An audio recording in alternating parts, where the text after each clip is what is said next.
क्या पौधों को भी आराम की ज़रूरत होती है, नींद की ज़रूरत पड़ती है, पौधे भी रेस्ट करते हैं। ये चीज़ एकदम मतलब सही है, क्योंकि जैसे अपना ये देख रहे हैं लेसवा के जो पेड़ है, गुंदा के, लसोड़ा गुंदा जिनको अलग अलग नामों से जाना जाता है, तो ये इस टाइम आप देख रहे हो ये आराम की स्थिति में है। आराम की स्थिति का मतलब पेड़ आराम कब करता है? पेड़ आराम तब करता है जैसे गूंदा है, गूंदा अभी ये इसको अक्टूबर, नवंबर, दिसंबर, जनवरी, फरवरी, मार्च, यानी 6 महीने के लिए ये एकदम आराम की स्थिति में है, नींद की स्थिति में है। अब इनको अपन डिस्टर्ब कैसे कर सकते हैं? इनको डिस्टर्ब कैसे, जैसे मान लो इनमें पानी दे दिया और तो ये वापस इनमें फुटान या मतलब पानी देते ही वापस इनमें फुटान चालू हो जाएगी तो फिर ये आराम नहीं कर पाएंगे, क्योंकि इनका फिर नींद की स्थिति में नहीं रहेंगे। तो पेड़ों को जैसे मान लो 6 महीने अगर वो एक्टिव रहते हैं और 6 महीने नींद की स्थिति में रहते हैं, तो उससे क्या है वो पेड़ भी निरोगी रहता है, कुदरत के हिसाब से ही निरोगी हो जाता है। तो इसके लिए क्या करना है कि इनमें गलती से भी अपन को अक्टूबर के बाद में पानी बिल्कुल भी नहीं देना होता है।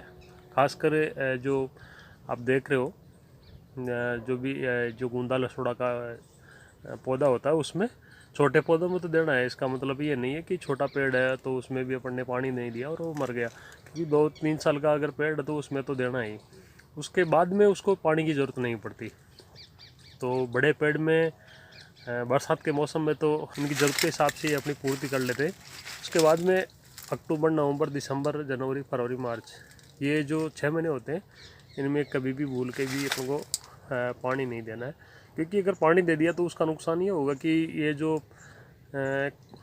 इसका आराम का जो टाइम है 6 महीने का, इसमें पानी देते ही ये एक्टिवेट हो जाता है, मतलब ये वापस जाग जाता है और ये मतलब ग्रो करने लग जाता है, फुटान आने लग जाती है, ऐसा कुछ। तो उससे अपन को फलों में भी नुकसान होता है, क्योंकि इसमें फल नहीं आ पाएंगे इतने।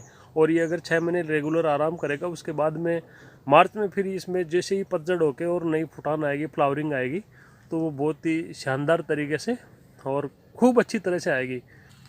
कई बार कई भाई लोग बोलते हैं कि हमारे पेड़ों में फल काफ़ी कम आते हैं, तो इसका रीज़न यही होता है क्योंकि उनमें धीरे धीरे वो पानी देते रहते हैं, तो पौधे को आराम करने का मौका नहीं मिलता। मैं लसोड़ा या गूंदा की बात नहीं कर रहा, चाहे पौधा कोई सा भी हो, किसी भी प्रकार का पेड़ हो, आराम की सब पेड़ों को ज़रूरत पड़ती है। कोई सा भी ऐसा पेड़ नहीं है जिसको आराम की ज़रूरत नहीं पड़ती।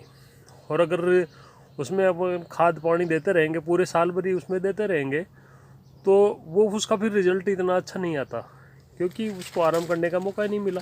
आदमी अगर रात और दिन ही काम करता रहेगा तो फिर वो धीरे धीरे थकान तो महसूस होगी ना, उतना वो चीज़ नहीं हो पाती जितनी वो कर सकता है आराम करने के बाद में।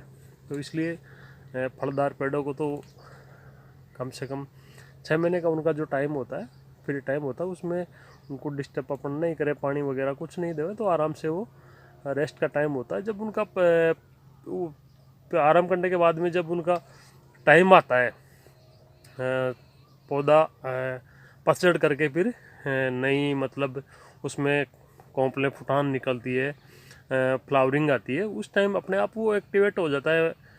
ये कुदरत का एक नेचुरल सिस्टम है, इसमें अपना जानबूझ के या ऐसा मतलब कुछ नहीं कर सकते। अपन को यही है कि उसमें इसका जो आराम करने का टाइम पीरियड है, उसमें किसी प्रकार का खाद पानी नहीं देना है या इस तरह का कुछ उसके साथ कोई छेड़छाड़ नहीं करनी है। जैसे मैं आपको ये पीछे पेड़ दिखा रहा हूँ, ये एकदम आराम की स्थिति में है, ये धीरे धीरे देख रहे हो आप, इनमें कहीं भी कोई फुटान का ऐसा कुछ नहीं है। अब ये पत्ते इसके धीरे धीरे सारे पत्ते मतलब फरवरी मार्च में पूरे पत्ते झड़ जाएंगे, उसके बाद में फिर ये अपने आप एक्टिव होगा और फ्लावरिंग और नई फुटान, नई पत्तियाँ अपने आप निकलने लग जाएगी। तो इसीलिए पौधा कोई सा भी हो, उसको आराम की ज़रूरत होती है। बगैर आराम किए वो इतना रिजल्ट नहीं दे पाता जितना अपने चाहते हैं।